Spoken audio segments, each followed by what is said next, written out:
Hey, what's up, guys? Welcome to episode 1 of the Erik Kerber Show. That's right, I'm starting a video podcast because I need something that's a bit more long form on YouTube because I need my watch time numbers to go up if I'm ever going to be able to monetize this channel. So, podcast will fix this issue.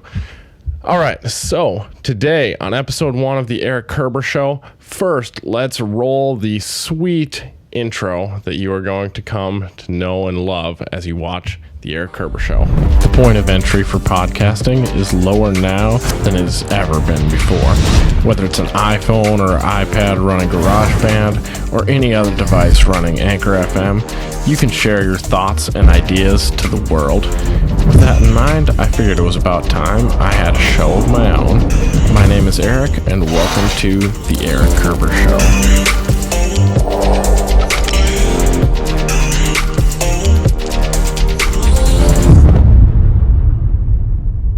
All right, let's get into it. Today on episode 1, we're going to be talking about a common question that most of us YouTubers or freelance videographers or just kind of people who create stuff in general get asked a lot. And it's going to be kind of covering how do you get into this? Because everyone will see us out here making videos, see us doing stuff, and they're like, hey, that's super cool. I want to do that. How can I get into it? And so today we're going to be covering that topic. And within that, there's always a bunch of questions that commonly get asked. And so I'm going to kind of go through some of the ones that I hear a lot, and I'm going to give my answers. Also, I would love for this to be a discussion. So if you're watching on YouTube, comment down below.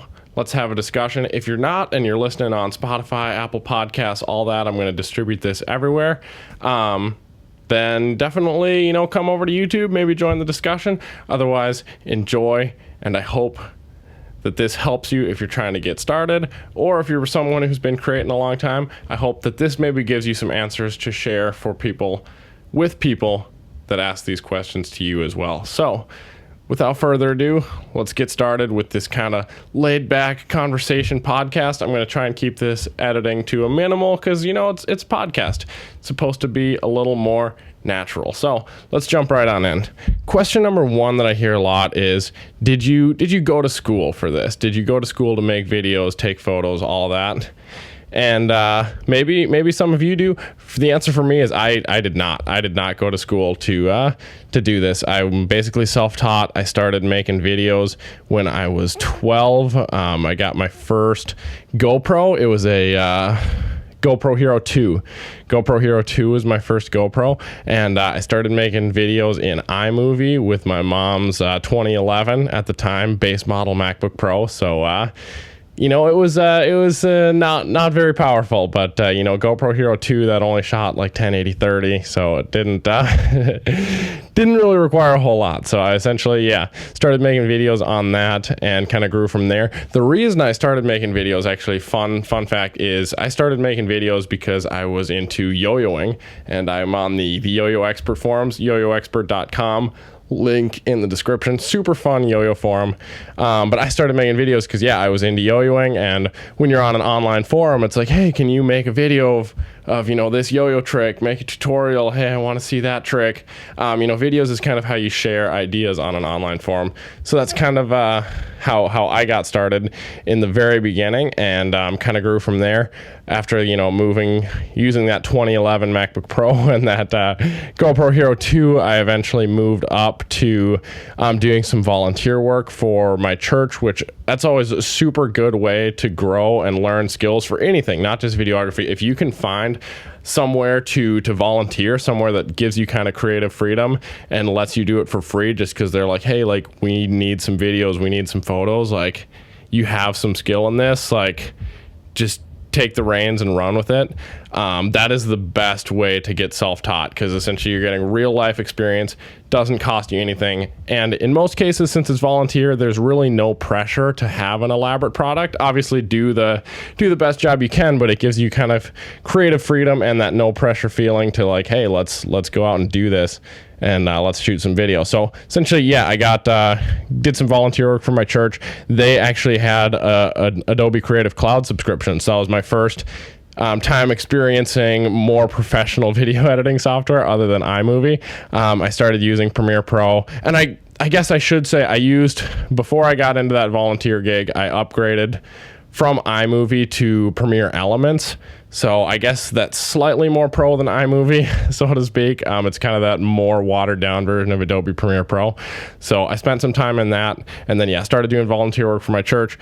They had Premiere Pro. I also learned Photoshop, Illustrator a bit, and they had a Canon 5D Mark III. So that was kind of my first DSLR professional camera experience compared to just using that GoPro. So definitely it was a super cool experience. It taught me a lot. So yeah, I kind of self-taught, started making videos on my own, grew a lot in volunteer work, and then started doing some freelance video jobs from there, and then kind of started YouTube. So that's kind of a overview of my kind of track that brought me here, so to speak. All right, so moving on to question number 2, and I guess I kind of already covered it. And honestly, I'm reading this list. I jotted some notes down of what questions I hear a lot, but as you may know, this is totally unscripted, so we're jumping around a little bit. But how did you learn to do this is question number 2 that I hear a lot. And like I said, I kind of already covered that, self-taught, but just if I was going to tie in some other resources, I would say I learned a ton from YouTube. Peter Mckinnon, number 1. I think if you're in this space, if you're watching my videos, you've probably seen his videos. Well, I mean, I guess maybe I'm a little more tech focused, but anyways, Peter Mckinnon, huge videographer, photographer, YouTuber. He has been a huge inspiration. Such great tutorials in After Effects, Premiere Pro, Photoshop, all that. I learned a ton from watching his videos as I was growing up and doing this type of stuff. After that, though, I started kind of tuning into Daniel Schiffer, another great YouTuber, because like I said, when I was doing Premiere Pro and stuff at my church and using all of that, like I said, I learned a ton from Peter Mckinnon because he uses all of Adobe's tools, and he also uses Canon cameras. But as I kind of developed in my skills, I actually moved to Final Cut Pro is what I've started using, because I've always I edited on a Windows PC for a little while. I built my own gaming rig when I was like 15 that I ran Premiere Pro on and did some stuff. But after that, Windows 10 caused me some problems. I forced Windows update, caused me to lose a ton of data, which have your backups, back stuff up, because I didn't. And so Windows 10 made me very unhappy. So after that issue with Windows 10 auto updater that you still to this day, well, you can kind of postpone it now, but not fully. But anyways, I went out, bought a MacBook, 2017 MacBook Pro, 3.1 gigahertz quad core, AMD Radeon 460. I think it was the 460 or 480. Anyways, yeah. So I went out and bought a MacBook Pro, and I used Premiere Pro on that for a couple years, but I just did the research, and it's like, hey, Final Cut Pro is going to be way more optimized, and it is. Like, I would take this one video in Premiere Pro, would take like 10 minutes to export, throw it in Final Cut, it would take like 5 or 6 minutes. So like Final Cut, definitely performance gains from switching to that. But anyways, yeah, so I switched over to Daniel Schiffer, learned some stuff. Definitely never underestimate how much you can learn on YouTube. And you guys already know, if you're watching here on YouTube, or if you're just listening to this, you found me on Apple Podcasts or something, don't underestimate how much you can learn on YouTube. So check YouTube out. Super free resource. There's a ton of stuff on here that will teach you basically anything you want to know. Another resource that I would love to throw out there is Skillshare. Skillshare, not sponsored, but it gives you a 2-month free trial in most cases. And it's kind of like just the Netflix of online classes. Like, I remember when I first got offered to shoot my own wedding video, someone asked me, hey, can you shoot our wedding video? I was like, sure, I'll do that for like a couple $100, because I was like just starting out, learning on the job still. But I went to Skillshare and I was watching online classes of, hey, how do you shoot a good wedding video? How do you do this? And it was a super great resource to learn how you can do that. So definitely don't underestimate the power of the internet, and don't underestimate how much you can learn on the job. Question number 3 that I see pretty often, not quite as often as the first 2, but it's definitely something that comes to mind, is what computer do I need? A lot of people ask, and that kind of depends. Obviously, I just threw out there, I used to use Windows, now I'm on Mac.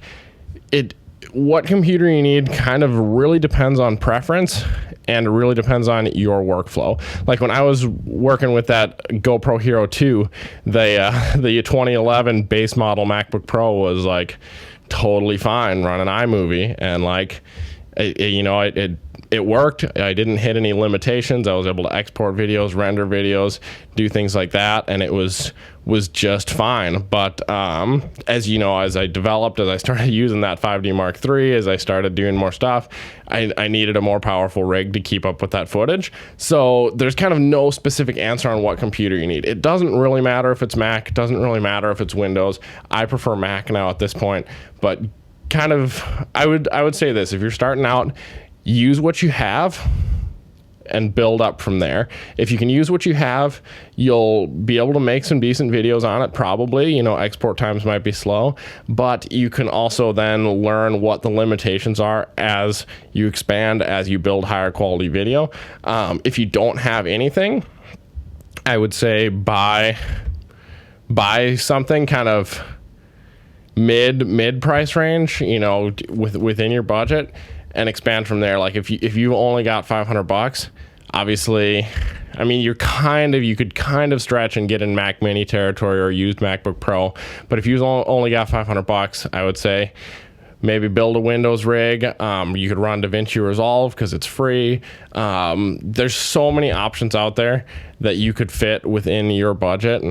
And you can really just expand from there, because I personally don't like DaVinci Resolve, but it is a great free resource. So maybe like if I was just starting out and I didn't have any money, I would take the computer I got, I would run DaVinci Resolve, I would learn from that, and then I would say, well, I like this about DaVinci Resolve, but I don't really like this. Maybe I'll try out Premiere Pro. You kind of do have to learn your own preferences and learn, if you prefer Windows, if you prefer Mac. But I would just say, highly recommend, start out using what you have and grow from there. Another question that I get seen a lot is, what camera do I need? And I've heard a lot of YouTubers say this, and I wholeheartedly agree. Most of us already have a very capable camera in our pocket already. When I started out making videos, I did not have a smartphone. I was 12, I think like the iPhone 4 was maybe out, but I didn't have a smartphone, so I started out with a GoPro. But now these days, smartphones are so widespread. Oop, I just dropped a camera battery on the ground. Anyways, smartphones are so widespread. Basically, everyone has a smartphone. Start with that. Basically, any smartphone will shoot 1080p HD, maybe even 4K. I mean, if you have an iPhone 6S or newer, that will shoot 4K video. And definitely start with that. I mean, if you don't have a computer, just going back to that question, like you can even get iMovie on an iPhone and you can edit videos right on your phone. Or if you're on the Android side, I think you can get Premiere Rush is a good one. Like there's editing programs out there. LumaFusion, that's iOS as well. But you can get good quality stuff using that. So just start with your phone. If you've maybe got a DSLR or a friend who's got a DSLR, try that out. Maybe you can get a volunteer gig where they've got a DSLR for you to use.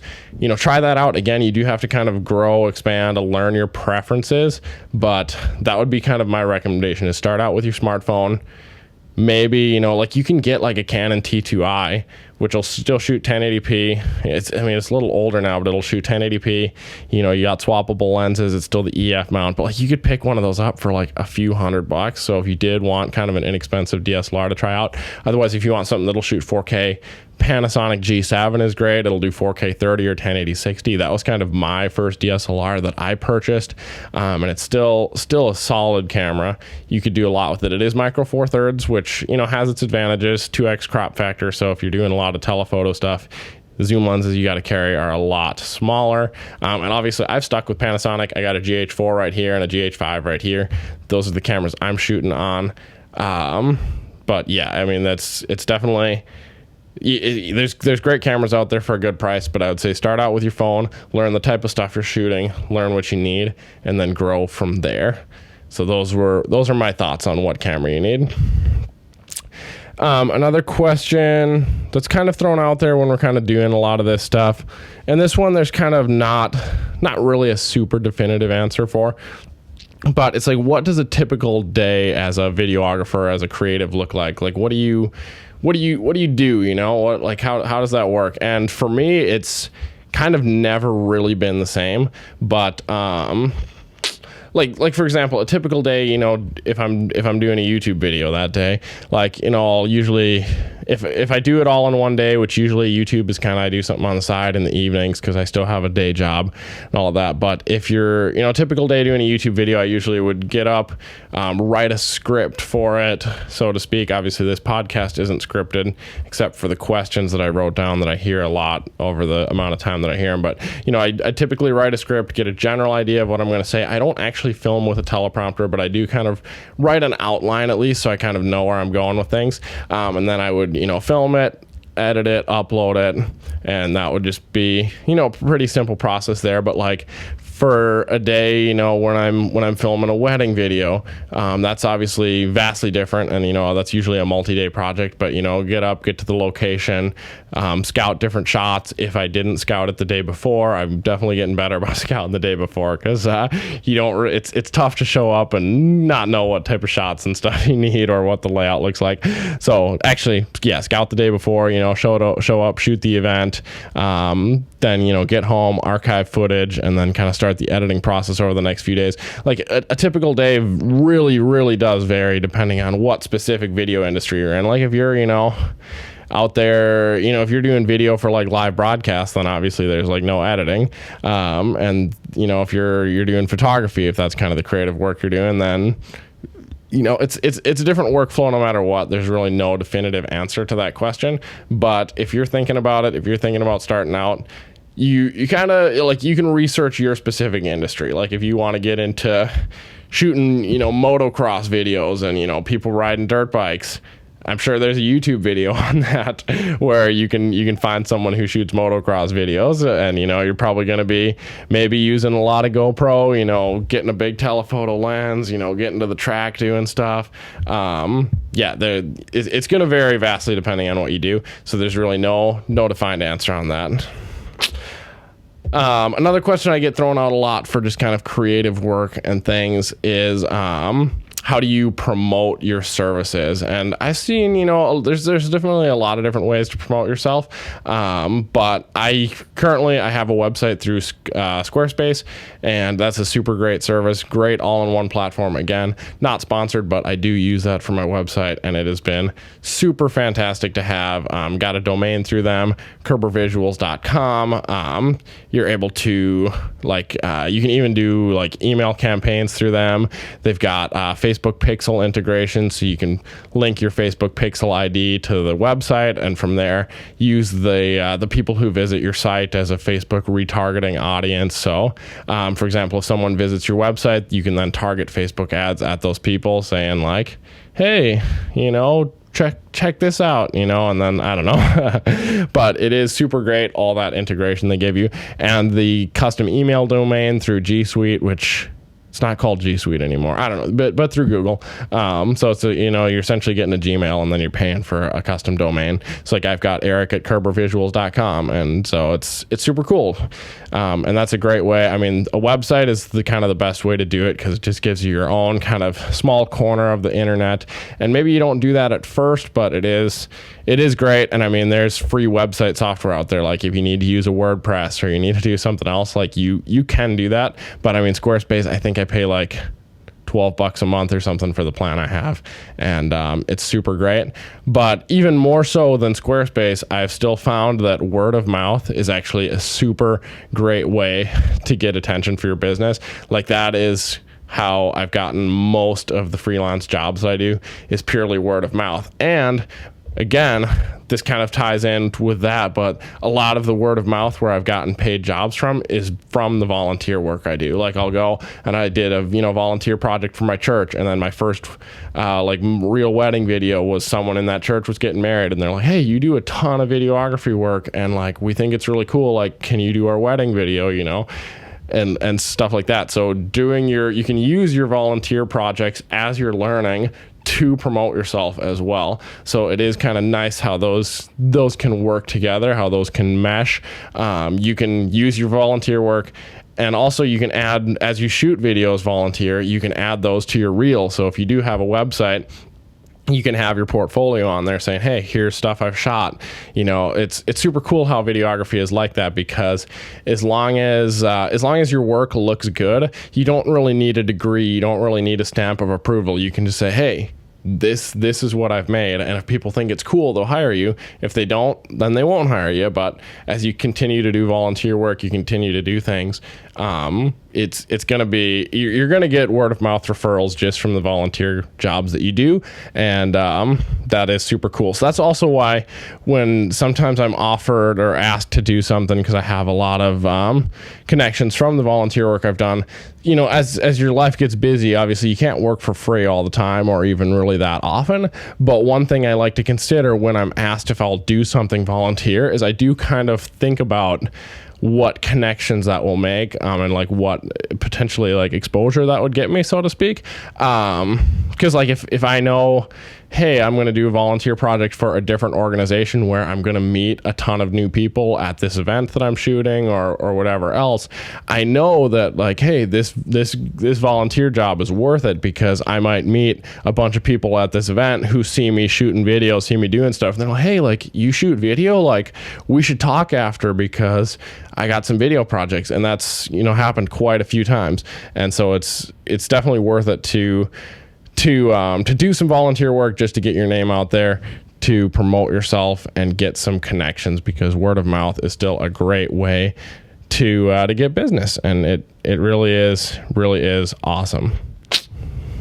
All right, so the last question, the one that I have on my sheet, and maybe I'll think of something else too, but one thing I do hear quite a bit thrown around out there is like, what's your favorite and least favorite part of being a creative or videographer, all that stuff. Because again, people, it's kind of interesting, because obviously this whole thing of being a YouTuber and online social media influencer and type of thing, it has all kind of like it's pretty new. Like you couldn't if you were to go back, even 10 years, well, yeah, 10 years, 15 years. Like in 2010, YouTube was still kind of booming and things.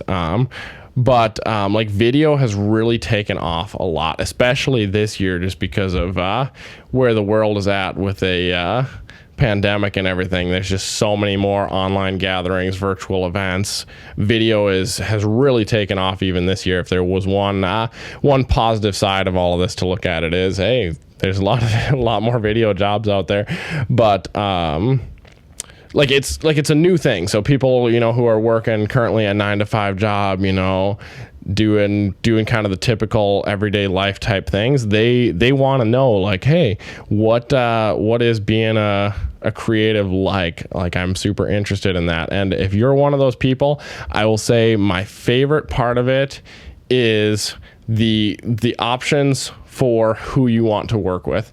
There are so many things, and especially if you work freelance, you're not stuck in a mundane aspect of, hey, I have to go to the same place and do this exact thing every day. Like, you can do a project for a client, and if you don't enjoy that type of work, or you don't enjoy working with them as a person, like, I hate to say it, but sometimes you just get a tough client where you don't mesh very well. You guys don't really get along, and that can be tough. But what's super nice is I love the flexibility, because you can do a project with them, and then if you don't like it, you don't want to continue working with them, you just say, hey, like, I did that one project, here you go, hope you enjoy it, and you don't have to work with them again. So it does give you a lot of flexibility in that, and also it gives you a ton of flexibility in like what you want to do. Like, you can obviously in videography or creative work, you can specialize in one area. Like, if you want to just specialize in weddings, you totally can. But if you want to do a mix of everything, kind of like I do, like, some YouTube, some weddings, some digital marketing type stuff, my portfolio is a little all over the place, and you can do that. So you have a ton of freedom, and that is vastly my favorite part of it. My least favorite part, and this was, and I feel like I've gotten better at it now, but it still is kind of my least favorite part, is I love the the actual part of filming and creating and doing all of that stuff. My least favorite part, honestly, is it's probably dealing with the people. Obviously, like when I was started out making videos, and when I was 12, I was able to just have fun, do whatever I wanted. But then when I got more into the real world of, hey, you got to deal with clients, you have to write up contracts, proposals, job pitches, all the kind of paperwork, more businessy type of things. If you're working freelance, that's something you got to do. You kind of, for a while, unless you can afford to hire someone else, you kind of have to be a one-man show, and you kind of have to wear all the hats, and so it can get a little bit crazy, can feel a little busy for sure. And that's probably my least favorite part of the business of the work that I'm doing, is having to knowing how to like write up a professional looking contract, how to let's see, how should I say it, how to really have good soft skills with people. And like, I've always kind of been a talker. Like I can totally talk to people, and like that doesn't scare me. But when I have to do it, like when you have to send out like a businessy email, and you're like, oh, I gotta like spell check this and make it sound really professional and all of that. Like it's the paperwork side of things that really gets me.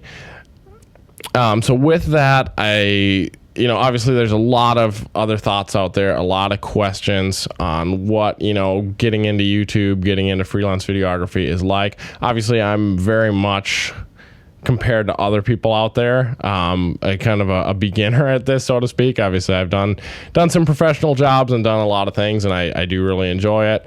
But ultimately, like I just do it small on the side, I'm not doing it full time all the time. So there's definitely people out there who are better than me and have more knowledge than me. But I hope that getting this insight into kind of what like my thought process is like when I hear, questions of people who want to get into this. I hope that it's helpful. I hope it inspires you to maybe try making some videos, maybe start editing some stuff, or maybe you're into a different creative work, maybe you're into graphic design or more Photoshop heavy type things, branding and all of that. There's definitely a need out there for all of those creative aspects of business. And like I said, now more than ever, since so many things have gone virtual, gone online, there is opportunity to be found out there. So definitely, if you're new to videography, you're new to creative work, find a way to volunteer, learn on the job. You can do so many great things. Watch some YouTube, get a Skillshare subscription. It's like $8 a month if you have to pay for it, or just burn through the 2 months free and learn as much as you can. There are opportunities out there. There's things to learn, and it is a super incredible experience to be able to have a fun hobby that you can make some extra money for. So I hope that you guys found this interesting. Again, this is episode 1 of the Erik Kerber Show. I don't think this will be a weekly thing. I mean, maybe it will be. It's something I'm honestly trying out because, again, like I just talked about in this episode, of learning on the job, learning by doing. And I've released some podcasts before for my church and some other organizations where I essentially, take the sermon, rip the audio out, upload it as a podcast. But this is kind of my first trying to like film a podcast and, talk on camera in this more natural setting. So that's why, again, like YouTube is a great way to learn on the job. I made this YouTube channel, well, first of all, so I could post yo-yo videos, but now just more recently, so I can try stuff out, so I can learn by doing this as well. So definitely, if you're new to this, know that I'm in it with you guys. I may have a bit more experience, I may have a bit less experience, but the things that I'm saying are things I'm actually doing. I'm not just up here talking. So I'm learning by doing, by making this podcast. So it might be somewhat consistent. I definitely plan on posting more episodes. Maybe there's not going to be a specific theme to this. It's the Erik Kerber Show. So it is going to be about my life, things that I've got going on. Every episode will be a different story. So definitely click subscribe if you're interested. If you're interested in, what I got going on. Obviously, I'll try and be pretty accurate with the title. So if an episode sounds boring, skip it. But would definitely appreciate it if you subscribe on Apple Podcasts, Spotify, all that. Give it a good rating, help the algorithm out. Maybe we'll get some exposure, maybe inspire some new creatives here. But yeah, definitely appreciate you guys tuning in, making it to this part in the video or the podcast if you're just listening on audio. And I hope that you guys have a great rest of your week. Definitely leave some feedback down below in the comments. If you're on here on YouTube, I definitely respond to all the comments on YouTube. So I would love to hear your feedback, would love to make improvements to everything. But yeah, thank you for tuning in.